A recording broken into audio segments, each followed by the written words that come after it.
Berapa hektar lahanmu? kurang lebih 5. 5 ya. Iya. Ini berarti berapa jatahnya nih kalau 25 karung nih? Sekitar 2 kilo satu. 2 kilo ya.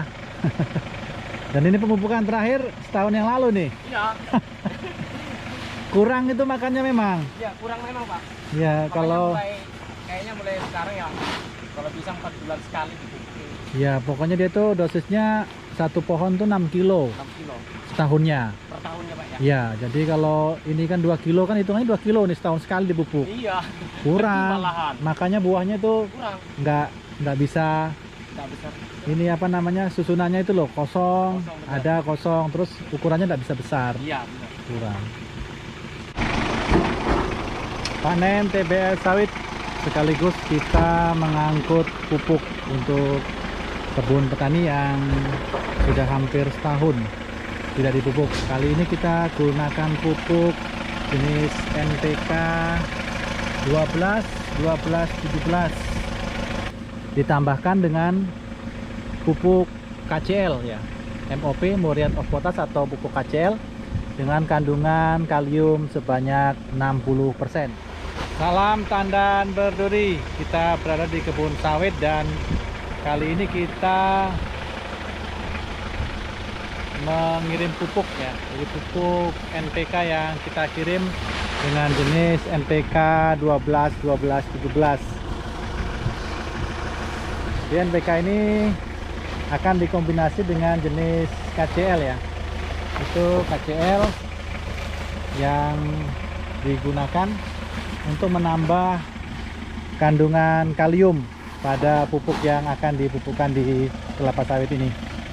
Dengan komposisi seperti itu, untuk memupuk kelapa sawit yang sudah produksi seperti ini itu sebenarnya kurang tepat.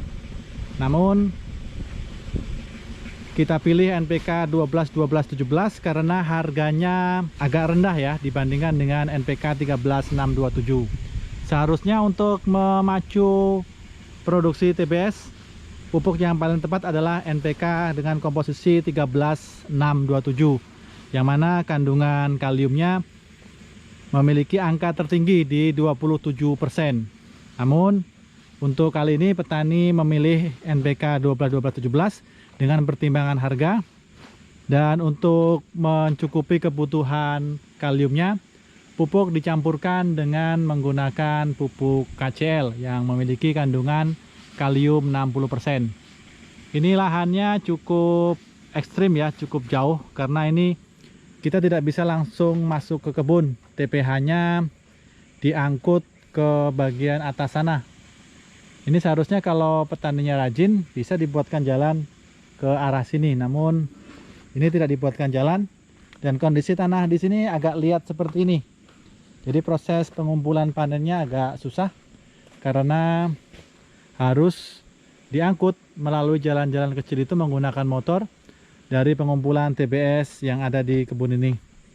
Ini memang kebunnya agak jauh ya, dan jalan yang kita lewati cukup ekstrim yang mana tidak dirawat kondisi jalannya. Kondisi buahnya tidak terlalu banyak karena pemupukan yang dilakukan hari ini jaraknya sangat jauh dengan pemupukan terakhir, hampir 1 tahun. Pemupukan baru dilakukan kali ini dari pemupukan yang sebelumnya. Ini jarak tanamnya cukup bagus. Ini cukup lebar ya, ini 9 meter. Namun jarak antar pohonnya ini yang bermasalah. Ini sepertinya hanya sekitar 7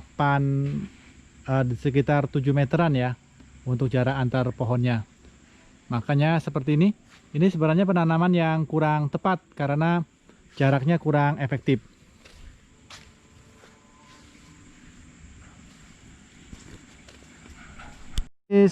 PPKS Simalungun ya, bantuan dari pemerintah provinsi yang ditanam oleh petani ini. Jadi ini pelepahnya pendek sebenarnya, cuman ini jarak tanamnya yang kurang tepat karena yang jarak antar barisnya ini sudah benar sekitar 9 meter ya. Namun jarak pohon di dalam barisan ini sepertinya hanya 7 meter.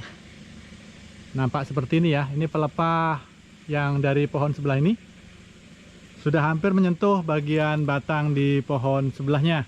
Ini menunjukkan panjangnya tidak lebih dari 7 meter untuk jarak antar pohon di dalam barisan ini. Jadi Jarak tanam yang kurang tepat tentu akan mempengaruhi proses pertumbuhan tanaman. Jadi proses pertumbuhan tanaman akan terganggu karena jarak tanam yang terlalu dekat mengakibatkan daun-daun tanaman kelapa sawit saling menumpuk sehingga proses fotosintesis tidak bisa berjalan dengan baik, yang menyebabkan buahnya menjadi kecil karena produksi makanan yang dibutuhkan untuk pertumbuhan buah tidak bisa dilakukan secara maksimal oleh pohon-pohon yang ada di kebun ini. Ini pupuk yang kita dropping seperti ini.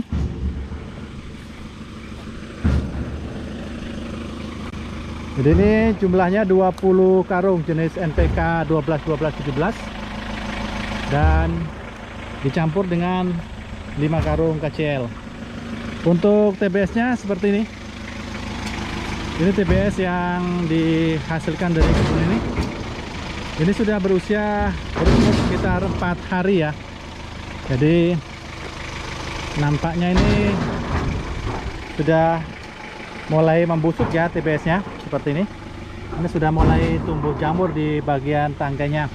Ini banyak sekali brondolannya. Tangkosnya sudah banyak sekali. Ini brondolannya sangat banyak sekali ya, hampir 30% tandannya sudah mulai membrondol. Ini disebabkan karena ini pengangkutannya yang dari sebelah bawah sana itu sangat jauh, karena beberapa hari ini cuacanya sering turun hujan menyebabkan lambatnya pengumpulan panen sawit selesai kemarin, dan hari ini baru kita bisa angkut karena kemarin cuacanya hujan. Dan sekarang pun sudah mulai tampak mendung.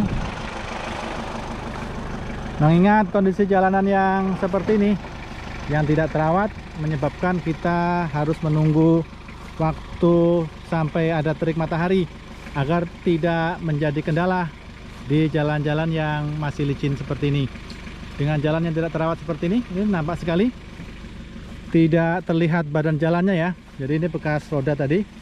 Jadi samping kanan kiri semak belukar sangat tebal sehingga menyebabkan jalanan semakin licin apabila tidak terkena matahari terik. Ini kita angkut hari ini dan ini sudah mendung kembali nampak di sore ini, yang menyebabkan kita harus ekstra cepat ya. Kita usahakan hari ini selesai pengangkutan, sekali angkut selesai dan tidak ada lagi tanggungan untuk mengangkut TBS di kebun ini. Ini sayang sekali ya, TBS-nya banyak namun membrondol seperti ini. Jadi sebenarnya ini kurang direkomendasikan ya cara panen seperti ini. Ini cara panennya kurang cepat sehingga kombinasi antara waktu panen yang lambat yang disebabkan tempat pengumpulan buahnya jauh dari kebun dengan cuaca yang licin, dan kondisi cuaca di bulan Oktober yang hampir terjadi hujan setiap hari menyebabkan jalanan licin, sehingga kita ekstra hati-hati ya, ekstra menunggu waktu yang tepat untuk bisa mengangkut TBS ini.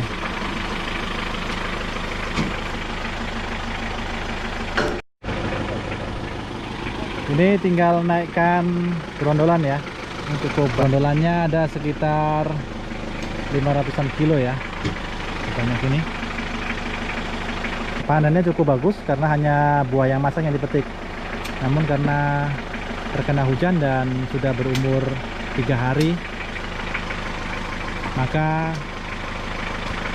hampir 30-40% ini ya, ini sudah brondol. Sehingga ketika sudah sampai di mobil ini jadi 50% aja ini buah yang ada. Oke, demikian panen di kebun petani sawit swadaya yang kali ini sekaligus kita kirim pupuk sebanyak 25 karung campuran NPK dengan KCL. Oke, salam tandan peduli, sukses selalu untuk seluruh petani sawit swadaya.